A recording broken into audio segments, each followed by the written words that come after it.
Hi hello welcome back our channel my home my choice. నేను మీ సమత. ఎలా ఉన్నారండి? బాగున్నారా? ఈరోజు మన వీడియోలో శ్రీశైలం డ్యామ్ దగ్గరలో ఉన్న రోప్వే అండ్ బోటింగ్ గురించి మీతో షేర్ చేసుకోబోతున్నాను. సో మేము రీసెంట్గా శ్రీశైలం వెళ్ళినప్పుడు ropeway and boating full experience చేశానమాట. చాలా అంటే చాలా బాగా అనిపించింది. ఆ వండర్ఫుల్ ఎక్స్పీరియన్స్ అనేది మీతో షేర్ చేసుకోబోతున్నాను. సో స్కిప్ చేయకుండా చూస్తే చాలా విషయాలు మీకు తెలుస్తాయన్నమాట. అది విషయం అండి. సో చూస్తుంటే మనకి అక్కడ ఒక బోట్ కూడా వెళ్తుంది. చాలా బాగా అనిపిస్తుంది కదా. సో ఇప్పుడు నెక్స్ట్ మనం కూడా ఆ బోట్లో వెళ్ళబోతున్నాం అనమాట.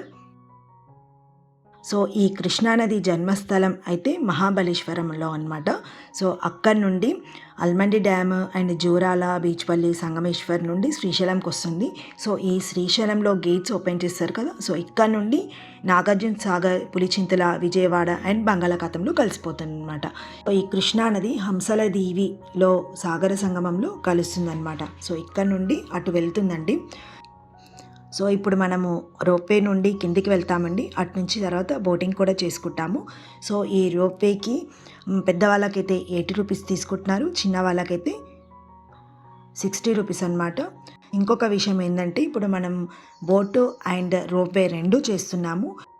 సో ఈ రోప్వే చాలా స్లోగా వెళ్తుందండి. వెళ్తున్నప్పుడు మనం చుట్టూ ఉన్న సరౌండింగ్ క్లైమేట్ అనేది కరెక్ట్గా ఎంజాయ్ చేయొచ్చు అనమాట. చాలా బాగుంటుంది. అండ్ ఇంకొక విషయం ఏంటంటే చుట్టూ కూడా అండి ఫుల్ గ్రీనరీ ఉంది. అండ్ వాటర్ లెవెల్ కూడా కంప్లీట్గా ఫుల్గా ఉంది. వర్షం పడుతుంది అండ్ చల్లటి గాలి. అసలు క్లైమేట్ అంటే ఎక్సలెంట్ అనమాట. అంత పర్ఫెక్ట్ టైంలో అయితే వచ్చాము. సో అనుకోకుండా అయిపోయింది. బట్ చాలా అంటే చాలా ఎంజాయ్ చేశామండి. మా పిల్లలైతే అసలు ఎక్స్పీరియన్స్ అయితే మామూలుగా లేదు. చాలా అంటే చాలా హ్యాపీగా అయ్యారనమాట. సో అలా స్లోగా వెళ్తున్నాము. వాటర్ లెవెల్ ఎక్కువగా ఉన్న టైంలో వస్తే మనకి ఇలా మంచి వ్యూ అనేది కనిపిస్తుందండి. ఒకవేళ మీరు వాటర్ లెవెల్ కాస్త తగ్గినప్పుడు వస్తే మనకి గ్రీనరీ కొంచెం తగ్గుతుంది. అంతేకాదు వాటర్ లెవెల్ తగ్గినప్పుడు ఆ డిఫరెన్స్ అనేది తెలుస్తుంది కదా. సో దానికన్నా ఇలాంటి టైంలో వస్తే చాలా మంచి వ్యూ ఎంజాయ్ చేయొచ్చు అనమాట. బాగుంటుంది. పాతాళ గంగకు వెళ్ళడానికి మెట్ల దారి ఉంటుందండి. సో మెట్ల దారి గుండా వెళ్ళిన వాళ్ళు రిటర్న్లో రావడానికి ఇబ్బంది అనుకుంటే రోప్వేలో రావచ్చు.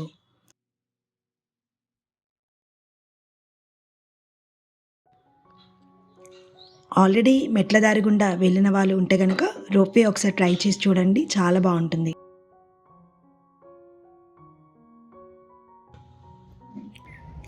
కాబట్టి వెళ్ళడానికి రావడానికి టికెట్ తీసుకోవచ్చండి. లేదంటే ఓన్లీ కింద నుండి పైకి రావడానికి కూడా టికెట్ తీసుకోవచ్చు.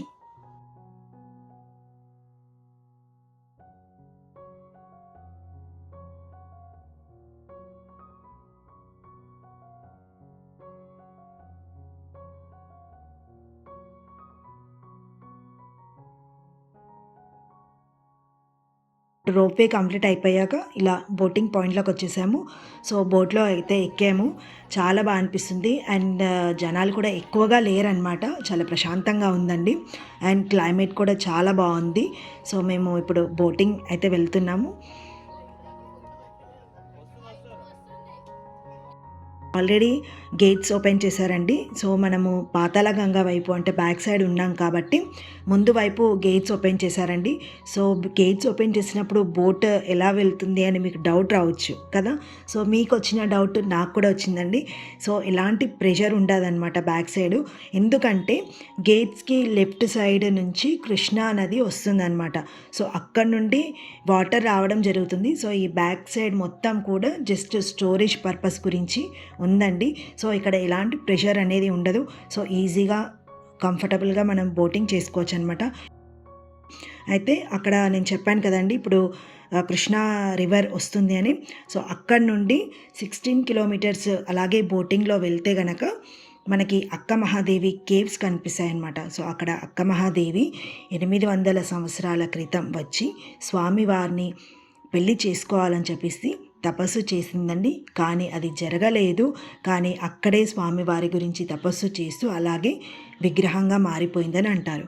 సో అక్కడికి వెళ్ళాలంటే మాత్రము గేట్స్ క్లోజ్ చేసినప్పుడు ఇక్కడ నుండి వాళ్ళు తీసుకెళ్తారంట బోటింగ్లో. గేట్స్ ఓపెన్ ఉన్నప్పుడు బోటింగ్ అనేది క్లోజ్ ఉంటుందండి. సో అక్కడికి తీసుకెళ్లారనమాట. సో ఓన్లీ ఇక్కడ మాత్రమే బోటింగ్ చేసుకోవచ్చు.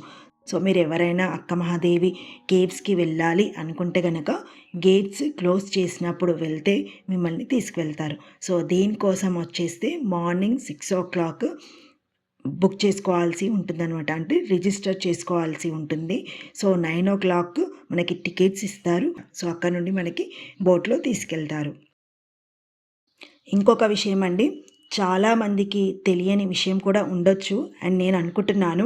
ఎందుకంటే మనకి పాతాళ గంగలో మరొక బసవన్న కూడా దాగి ఉన్నాడనమాట. అదేనండి స్పెషాలిటీ. శ్రీశైల క్షేత్రంలో 2 బసవన్నలు ఉన్నాయండి. ఒకటి స్వామివారి గర్భగుడి ముందల ఉన్న శనగల బసవన్న అంటారు.